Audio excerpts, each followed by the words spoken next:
year, I had the honor and privilege of also witnessing the Saulog Festival. And kailangan ko lang pong sabihin that every year, the performances get bigger and brighter. And it is such an honor for me, and I am so grateful for this opportunity na mapanood po yung ating mga performances and to be able to celebrate this very special day with all of you, the Feast of San Jose, at makifiesta po sa inyong lahat.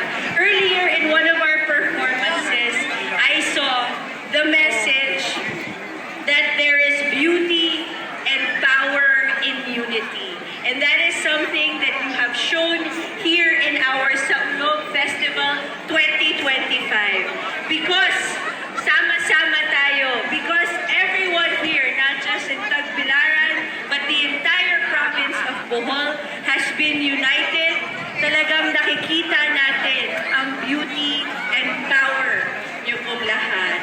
And nakikiisa po kaming lahat dyan. We share in your dreams and we will work hard to accomplish all our dreams for our dear city and our dear province. So hindi ko na po pahabain again. Thank you for this opportunity na mapanood po kayong lahat ang ating napakagandang performance. Congratulations po to our performers and thank you for allowing me to celebrate this wonderful event, this fiesta with all of you. Muli, happy fiesta, happy Saulog Festival at mabuhay po kayong lahat.